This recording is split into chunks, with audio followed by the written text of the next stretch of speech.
Assalamualaikum warahmatullahi wabarakatuh. Kembali lagi bersama saya Mega Bagus Herambang di Data Science Masterclass with R.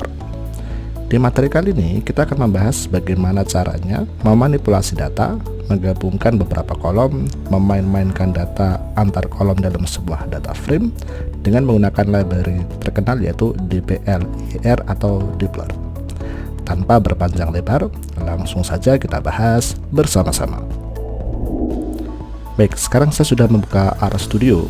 Langkah pertama yang harus teman-teman lakukan adalah memastikan teman-teman sudah memiliki package dplyr. Silakan pergi ke packages ya. Cara paling mudah menginstallnya adalah ke packages. Oke. Kemudian ketikkan di sini dplyr. Ini sudah saya ketikkan. Pastikan ada dplyr di sini. Kalau tidak ada, artinya teman-teman belum menginstall library-nya. Bagaimana cara menginstallnya? Ketikkan saja, pilih install, kemudian ketikkan dplyr, pilih install dependencies, pastikan di checklist ya. Ini adalah library bawaan dari dplyr yang juga harus ikut terinstall. Kalau sudah, ketikkan atau pilih install. Oke. Kemudian nanti akan muncul sekian banyak perintah-perintah di sini ya. Tunggu saja. Pastikan sudah selesai, maka teman-teman sudah memiliki library dplyr. Kalau sudah, kalau sudah, maka kita bisa mengaktifkan di sini library, ketikkan di bagian script, kemudian dplyr, dieksekusi. Maka jika berhasil, maka nanti akan seperti ini, ya. Nah, jika ada keterangan merah-merah seperti ini, tenang saja, tidak perlu khawatir. Artinya ketika kita mengimpor library dplyr, maka di sini ada keterangan following object, dua ini, filter dan lag, adalah dibawa dari package aslinya R. Ya, intinya di R itu sebenarnya sudah ada perintah filter, sudah ada perintah lag, ya, intersect dan macam-macam, ya. Nah, nanti ketika kita menggunakan perintah filter, maka filter yang digunakan adalah filter versi dplyr, bukan filter versi base-nya R ya, atau filter bawaannya R sudah bukan lagi ya. Tapi ini adalah hal yang bagus ya, nanti akan saya tunjukkan. Oke, jadi pastikan pertama sudah menginstall dplyr dan kemudian kalau sudah di run ya. Selanjutnya kita juga akan bermain-main dengan data NYC flights ya. Jadi saya ketikkan di sini library NYC flight ya. Nah, kebetulan di saya sudah ada, jadi ini juga library, pastikan ini saya copy. Pastikan teman-teman juga menginstallnya di R ya, NYC flights 13 ya. Kalau belum ada, seperti biasa, install NYC flights, nanti akan muncul, pilih install dependency, kemudian klik install. Tunggu sampai selesai, kemudian kita load ya. Oke, ini saya load dulu. Oke, ya. Nah, kalau sudah, maka kita akan bisa melihat datanya. Agar datanya bisa terlihat dengan gampang, maka kita langsung saja assign file ini ya dalam sebuah data frame. Sebut saja dataku adalah flights. Jadi datanya sudah ada di R ya. Kalau kita perintahkan atau ketikkan flights, maka R sudah tahu yang dimaksud dengan flights adalah NYC flights 13 ya. Oke, saya eksekusi saja. Nah, maka ini adalah data kita. Terdiri dari 19 kolom dan terdiri dari 336.000 baris ya. Ini adalah data penerbangan Amerika pada tahun 2013 ya. Ada banyak sekali bisa dieksplor ya. Atau kalau misalnya tidak mau ribet ya, kita juga bisa ketikkan ya, misalnya di sini summary dataku ya. Kita akan melihat hasil ringkasan dari semuanya ya. Misalnya di sini kita bisa melihat ya, untuk tahun ya, tahun kita sambil bisa melihat di sini ya, tahun rata-rata 13 semua ya, karena ini adalah tahun 2013, semuanya adalah 2013. Oke. Bulannya, harinya, departure time ya, waktu keberangkatan, schedule departure time, macam-macam. Nanti teman-teman bisa mengeksplor sendiri ya. Intinya ada 19 variabel, ada 336.000 baris ya. Nah, selanjutnya kalau kita lihat ya, kita tidak memiliki kolom indeks sama sekali di sini ya. Jadi seperti ini ya di sebelah kiri. Ini kan bukan kolom bawaan ya, ini adalah indeks dari sebuah data frame, yang ini bukan kolom asli dari data frame ini ya. Jadi nanti kita tidak bisa mengindeksnya dengan mudah ya. Nah, nanti akan saya gabungkan ini menjadi sebuah kolom baru di sini, karena nanti saya ingin membandingkan hasil perbedaan antara kalau kita pakai DPLER dengan manual ya. Oke. Caranya gimana? Jadi saya tambahkan di sini ya. Menyiapkan row names ya, jadi namanya adalah row names ya. Ini indeks bawaan R adalah row names. Menyiapkan row names menjadi sebuah kolom baru ya, atau menjadi sebuah indeks baru lah ya. Oke, caranya adalah dataku. Oke, dataku kan ini tadi ya, data frame yang sudah kita siapkan ini ya. Dataku adalah kita gunakan cbind ya, materi sebelumnya. Sebut saja nama kolomnya nanti adalah nomor ya, dimana nomor merupakan row names. Row names apa? Row namesnya dataku ya, dataku. Kemudian kita tambahkan, gabungkan antara nomor ini dengan tabel dataku ya. Oke, jadi seperti ini. Kalau kita eksekusi, maka sekarang kalau kita cek dataku ya, kita memiliki kolom baru dengan nama nomor ya, ini ya. Nah, nanti ini sama persis seperti kiri ya. Jadi kalau kita sampai ujung ya, oke, nanti ada 336776, 336776 ya. Oke. Selanjutnya perintah pertama di DPLER yang ingin saya tunjukkan adalah penggunaan filter ya. Jadi memfilter data dengan perintah filter ya. Nah, apa yang dimaksud ya? Ini kan ada banyak nih ya. Kalau kita manual maka akan sangat susah ya. Jadi harus slicing ya, slicing. Misalnya arrival time mau kita filter yang datanya lebih dari 1000, kemudian ini carrier-nya pengen yang AA misalnya, macam-macam ya. Tapi akan sangat mudah dengan cara filter. Gimana caranya? Sebut saja saya buat data frame baru dengan nama baru, kemudian gunakan perintah filter. Oke. Kemudian masukkan data frame apa yang ingin difilter. Dalam hal ini adalah dataku. Jadi ketikkan dataku di sini. Oke. Kemudian cukup masukkan nama kolomnya. Ya, langsung nama kolomnya. Misalnya coba saya awal-awal apa aja ya. Misalnya D ya, D pertama D. D pilih yang D-nya adalah 15 ya. Kemudian ini kan ada macam-macam D-nya, ada 26, ada macam-macam ya. Kemudian pilih yang month-nya, bulannya, bulan sampai berapa ya. Coba saya cek dulu. Month-nya macam-macam ya. Ada yang 12, ada yang macam-macam ya. Coba saya cek di sini month-nya. Antara 1 sampai 12 ya. Oke, berarti saya pilih month-nya misalnya 8 ya. Kemudian apalagi enaknya, destination. Oke, ini ada karakter ya, ada string. Coba kita lihat destination, tujuan ya, ada macam-macam ya. Oke, kita pilih misalnya destinationnya IND. Saya nggak tahu ini Indonesia atau India ya. Oke, coba saja ya, des sama dengan IND.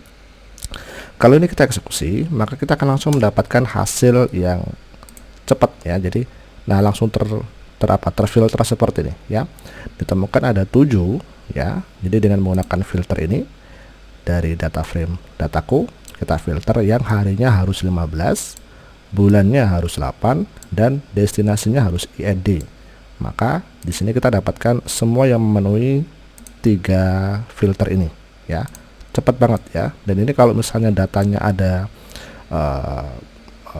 puluhan ribu, ratusan ribu, bahkan jutaan ya, dengan filter akan sangat cepat sekali ya. Cepat sekali hasil apa istilahnya ya, query-nya cepat sekali ya. Lalu bagaimana jika kita lakukan secara manual ya? Misalnya baru 2 adalah ini kalau manual ya, maka dataku, kemudian kita pilih dataku yang D ya sama dengan 15, N dataku month ya sama dengan 8, kemudian dataku des sama dengan, nggak usah pakai spasi biar gampang ya, konsisten, IND ya. Ini kan nama barisnya. kemudian kita pilih untuk semua kolom. Ya, ini adalah cara manual. Kita lihat hasilnya. Oops, ada yang salah ketik kayaknya ya. Undefined column selected. Dataku D, oke, sudah benar. Dataku month sudah benar. Dataku dash sama dengan IND. Oh, ini salahnya di sini ya. Ini bukan koma ya, harusnya N. Nah, gini ya, kita eksekusi. Nah, hasilnya sama, 7 dan 7. Oke. Untuk yang ini masih aman karena filter yang kita lakukan adalah filter sama dengan, ya, sama dengan. Kalau nanti filternya menggunakan filter yang kurang dari, lebih besar dari, maka hasilnya bisa beda. Oke, ini saya rapikan dikit ya. Ini dengan, kemudian ini mengimpor library, kemudian ini mengingatkan dataset ya. Oke, saya save ya. Baik, selanjutnya kita akan melakukan contoh yang lain ya. Sebut saja coba begitu ya. Oke, dia adalah filter. Oke, dataku. Nah, kali ini saya akan mencoba menggunakan kurang dari ya, lebih besar dari dan sebagainya. Tapi yang gampang misalnya beberapa sama ya. Day sama dengan 15, month sama dengan 8. Nah, kali ini misalnya apa enaknya? Ntar saya cek dulu yang angka-angka.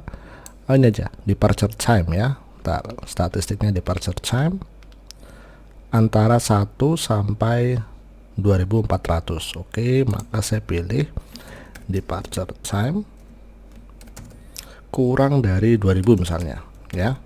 Oke, seperti ini ya. Saya eksekusi. Nah, sekarang saya akan bandingkan dengan cara manual ya. Coba 2 adalah dataku, di mana dataku adalah dataku D sama dengan 15, sama ya. Dataku koma lagi N ya. N dataku month sama dengan 8. Nah, sekarang N dataku, ini lebih ribet ya karena kita harus berkali-kali ngetikkan dataku ya. Dataku depth time kurang dari sama dengan 2000, semua kolom ya. Oke, kita cek dulu, kita eksekusi. Oke, perhatikan di sini, perhatikan ya. Ternyata hasilnya beda. Oke, menggunakan filter hasilnya 892, menggunakan manual hasilnya 897. Maka apa yang beda? Kalau kita cek di sini, kita buka dua-duanya ya. Maka kalau diperhatikan ya, di coba 2, kalau kita drag ke bawah, oke, dia memasukkan data-data yang kosong, data-data yang NA. Jadi memang di file aslinya ada beberapa kolom yang isi barisnya adalah NA seperti ini ya. Jadi kalau kita misalnya menggunakan manual ya, di sini kan kita menggunakan manual ya, maka selama ini memenuhi yang ada NA ya dimasukin aja ya. Nah, gimana caranya biar nggak ada NA? Oke, coba 3 ya. Maka ini kita kopas, ini yang manual ya. Oke, kemudian tuliskanlah nanti di sini NA omit, yang artinya jangan apa istilahnya, yang ada data NA-nya jangan digabungkan atau jangan diambil ya, omit ya. Kemudian ini kurang tanda kurung di sini. Oke, maka kalau kita eksekusi coba 3, sekarang menjadi tidak ada NA-nya. Kalau kita cek coba 3, kita drag ke bawah ya, maka sudah tidak ada NA lagi. Kalau coba 2 tadi kan masih ada NA-nya nih ya. Terakhir adalah 294230. Coba 3, 294230 ya, tidak termasuk NA-nya. Oke. Nah, kan tetapi kalau kita bandingkan lagi, ternyata coba dan coba 3 tidak sama. Coba menggunakan filter hasilnya 892, sementara coba 3 manual dengan NA omit hasilnya 891. Nah, kenapa bisa berbeda? Mari kita investigasi dengan mencari dari mana baris pertama kali terjadinya perbedaan ya. Oke, saya tulis di sini mengetahui nomor baris keberapa yang berbeda ya. Saya akan menggunakan for loop, for i in 1 sampai n row. Yang paling kecil angkanya adalah 891 coba 3 ya, berarti sampai coba 3. Oke, nanti kalau teman-teman merasa bingung dengan for loop, silahkan diakses lagi video-video saya sebelumnya ya. Kemudian saya ingin ini hitung sama dengan 0, jadi nanti sampai ketemu pertama kali ya, sampai ketemu pertama kali muncul apa istilahnya, muncul perbedaannya barisnya, maka nanti langsung di break ya. If coba nomor ya, kita gunakan nomor ya, karena kan ini ada nomor ya, kita akan membandingkan. Jadi gini, saya ke atas, coba dan coba 3 ya. Jadi nanti kita bandingkan dari baris paling atas ya, 293339 sama dengan ini. Kita bandingkan satu demi satu sampai terjadi perbedaan yang pertama kali, maka itu adalah perbedaannya. Kenapa harus pertama kali? Karena memang kebetulan di sini bedanya cuma 1 ya, maka pasti perbedaannya ada 1, dan itu adalah yang pertama kali terjadi perbedaan data ya. Oke, nomor coba nomor i ya tidak sama dengan coba 3 nomor i, maka saya hanya ingin mencetak dia indeks keberapa ya, coba nomor i ya, kemudian hitung sama dengan hitung plus 1 ya, kemudian break. Nah nanti sebenarnya kalau misalnya perbedaannya nggak cuma 1, maka hitungnya akan kepakai. Tapi kalau cuman sebenarnya kita hanya sampai menemukan yang pertama, ya sebenarnya nggak kepakai juga sih. Jadi ini tergantung ya, ini bisa saya hilangkan misalnya seperti ini, nanti tergantung mau dipakai apa tidak ya. Oke, ini saya eksekusi dulu ya. Nah nanti kita mendapatkan ternyata perbedaan barisnya berada pada baris ke 293378. Oke, kita perhatikan ya, dicoba 293378, ini dia ya. Kita lihat apa penyebab kok ini bisa beda. Ternyata di baris ini, baris ke-40 ya, atau di nomor ini ya, ternyata di hasil filter ada NA di sini ya. Arrival time ada NA-nya, arrival delay ada NA-nya ya. Nah ini yang menyebabkan perbedaan hasil filter coba dengan manual NA omit coba 3. Kalau kita cek di coba 3, kita menggunakan NA omit. Jadi kolom manapun tidak boleh ada satupun baris yang ada NA-nya. Sementara kalau kita pakai filter ya, hampir mirip dengan yang ini, tapi di sini kalau D15 month 8 depth kurang dari 20 kurang dari 2000 ada yang NA, maka tidak dimasukkan.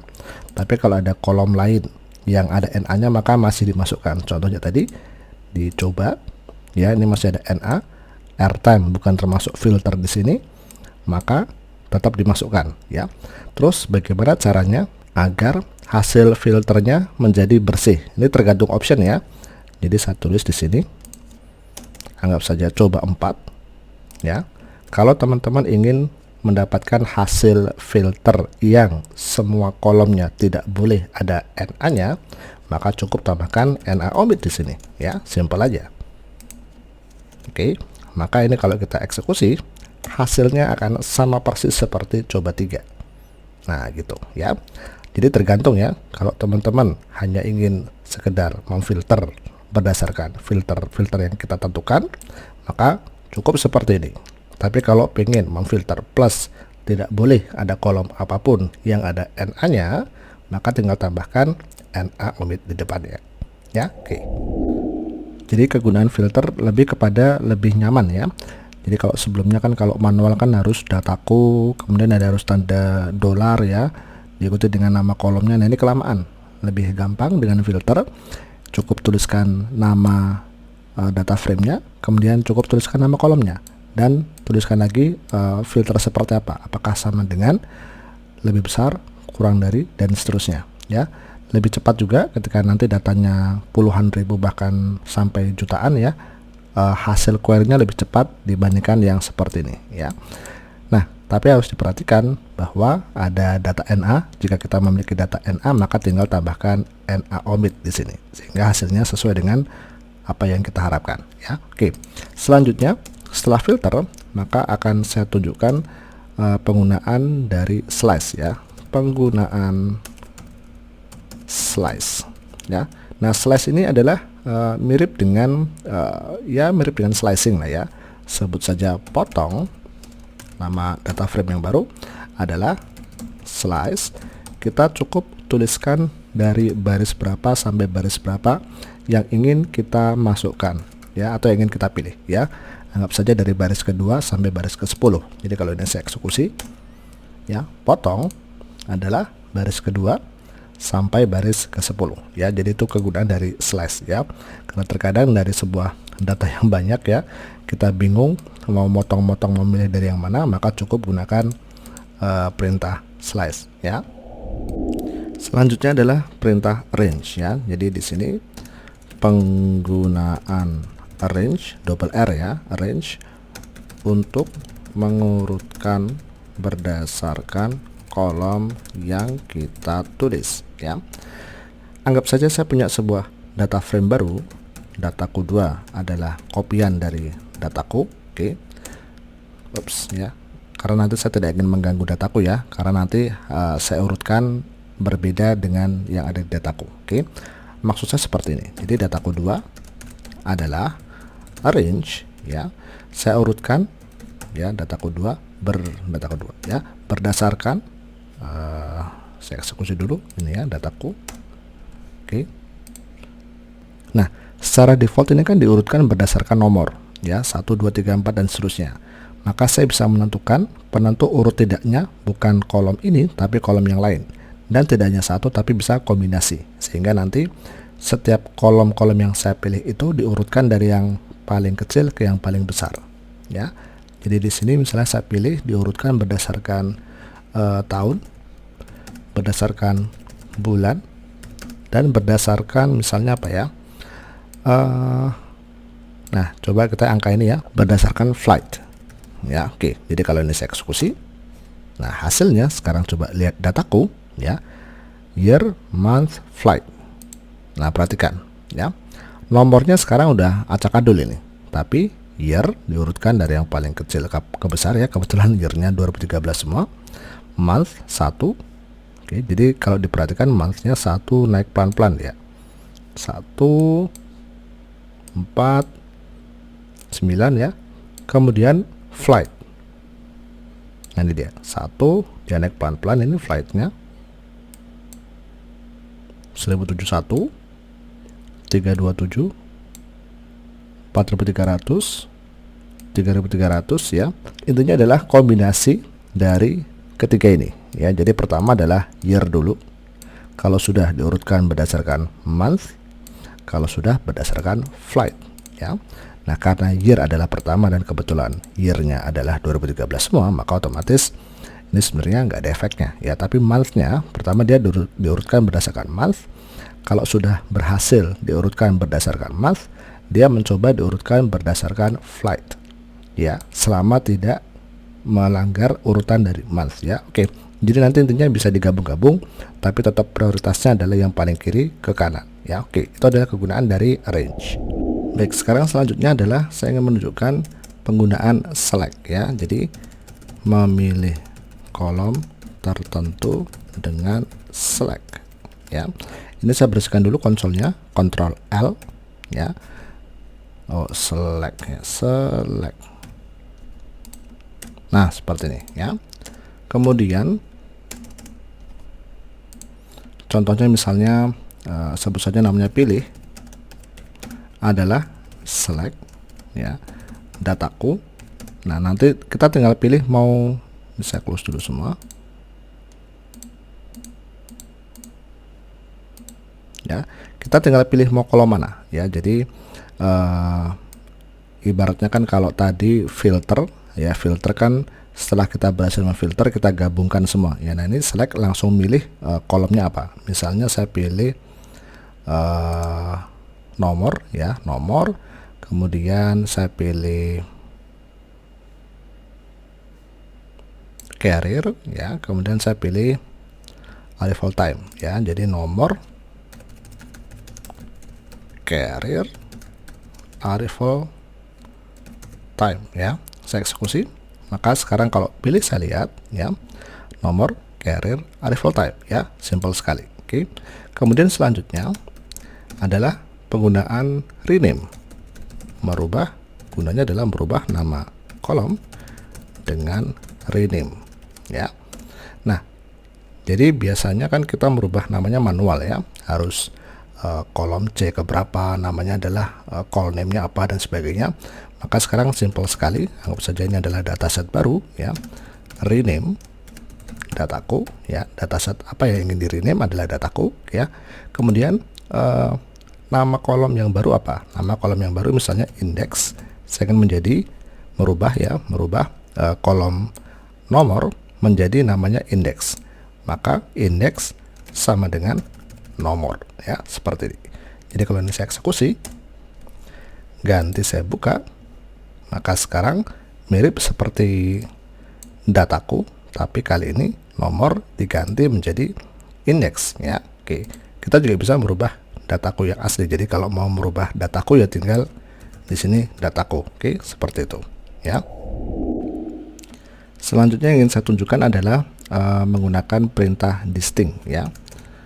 Memilih isi data ya yang unik, artinya tidak ada duplikasi ya. Ini mirip dengan set di Python. Kalau di Python pakai set ya, dengan perintah distinct ya, distinct. Oke.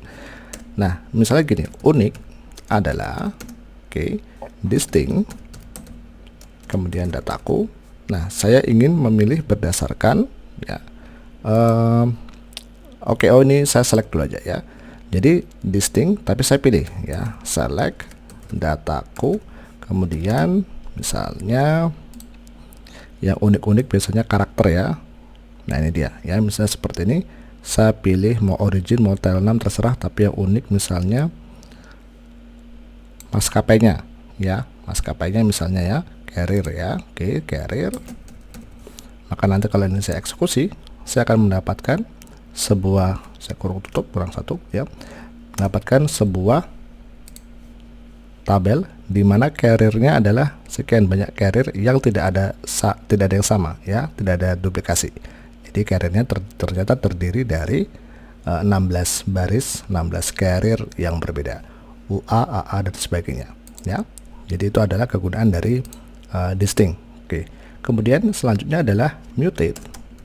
Jadi mutate itu adalah menambah kolom baru, di mana kolom baru ini yang merupakan hasil algoritma beberapa kolom yang ada di dalam dataset itu atau ada dalam data frame itu ya, dengan menggunakan mutate. Oke ya. Contohnya seperti apa? Misalnya tambah adalah mutate dataku, kemudian saya akan menambah di dataku ini ya sebuah kolom baru, di mana kolom baru ini adalah hasil algoritma atau hasil aritmatika dari kolom-kolom yang ada di sini. Misalnya sebut saja kolom baru ya, kolom baru di mana dia adalah biasanya adalah yang bisa kita jumlahkan kurangkan ya. Misalnya ini ada arrival delay ya, ada delay dengan departure delay ya, delay keberangkatan sama delay kedatangan. Oke. Jadi kolom baru adalah arrival delay dikurangi dengan departure delay ya, seperti ini. Jadi kalau ini saya eksekusi, oke, saya mendapatkan kolom baru di dataset tambah adalah kolom baru ya, paling kanan ya. Kolom baru adalah 9, 16 dan sebagainya. Ini adalah hasil pengurangan dari dua kolom sebelumnya. Atau kalau misalnya mau gampang, mau kelihatan beda, tambah adalah select, di mana hasil tambah ini saya pilih nomor kolom baru.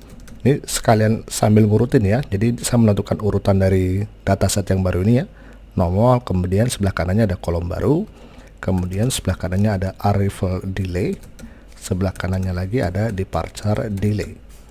Oke, seperti ini. Kalau saya eksekusi, sekarang tambah menjadi urutan yang gampang enak dibaca, ya. Jadi kolom baru 9 adalah 11 kurang 2, 16 adalah 20 kurang 4, minus 17 adalah minus 18 plus 1, ya, minus minus jadi plus, ya, dan seterusnya, ya. Jadi ini adalah kegunaan dari muted, ya. Kalau kita kombinasikan dengan select, maka kita bisa menentukan kolom-kolom apa saja yang memang kita inginkan, ya. Baik, daripada kita bingung menambahkan muted dengan select, ya, kita juga bisa langsung memunculkan kolom baru dan hanya kolom baru saja tanpa memunculkan kolom-kolom lain, ya. Jadi kita akan menggunakan yang disebut dengan transmute, ya. Jadi menambah kolom baru seperti muted tapi tidak ikut menampilkan kolom lainnya, ya, tadi dengan transmute namanya, ya. Langsung saja khusus adalah transmute dataku kolom baru. Ini saya persis, ya, kolom baru saya copy saja, adalah hasil pengurangan dari arrival delay dengan departure delay, ya. Kalau saya eksekusi, maka khusus, ya, langsung yang dimunculkan hanyalah memang kolom baru saja, ya. Jadi tidak ikut memunculkan yang lain-lain. Kalau tadi kita gunakan muted, kan, maka nanti sekaligus muncul yang lain, ya. Maka kalau transmute fokus kepada hanya kolom baru saja yang dimunculkan, ya. Kemudian kita juga bisa meringkas, ya, meringkas kolom dengan summarize, ya. Mirip dengan summary, tapi ini lebih simpel, ya. Summarize, misalnya dataku, kemudian kita ingin membuat sebuah variabel baru, ya. Anggap saja rataan airtime sama dengan gunakan fungsi dasar di R, ya, min misalnya. Misalnya kita mau mencari nilai rata-rata dari apa, ya, airtime. Nah, ini dia, ya, waktu terbang di atas, ya. Berarti airtime.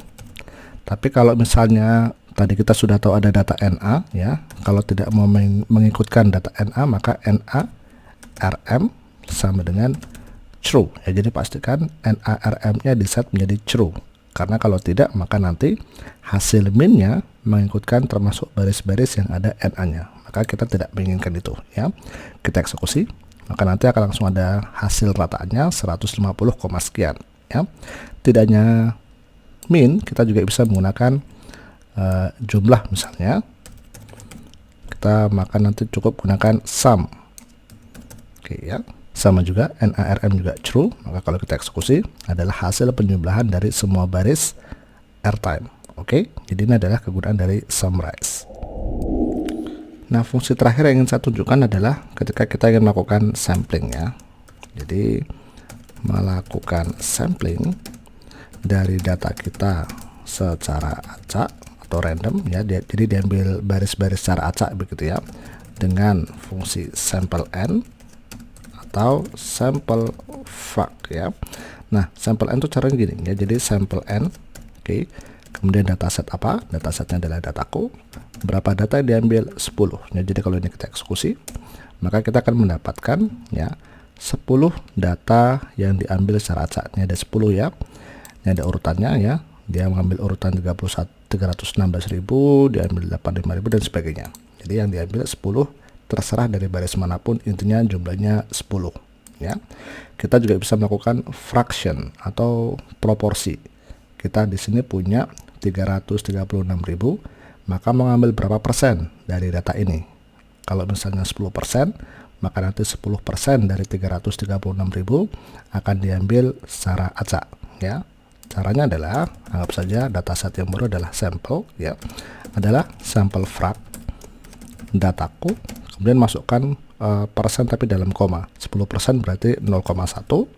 Kita eksekusi, maka sampel, ya, adalah 10% dari 336.000 sekian, ya. Kalau kita lihat, jadi datanya nomor urutnya acak, ya, diambil terserah, intinya adalah hasilnya jumlah barisnya adalah 10%, ya.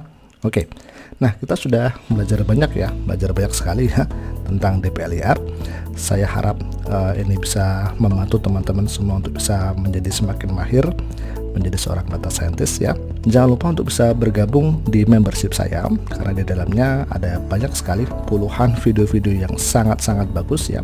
Saya fokus membuat video-video itu untuk bisa membantu teman-teman lebih cepat lagi dan tentunya bisa menghasilkan berkarir sebagai seorang data scientist ya. Saya tunggu teman-teman di materi-materi selanjutnya. Tetap semangat untuk belajar bersama saya. Jangan lupa like, comment, dan subscribe, dan sebarkan video ini ke banyak orang ya, sehingga lebih banyak manfaat, lebih banyak masyarakat yang merasakan manfaatnya. Tetap semangat. Assalamualaikum warahmatullahi wabarakatuh.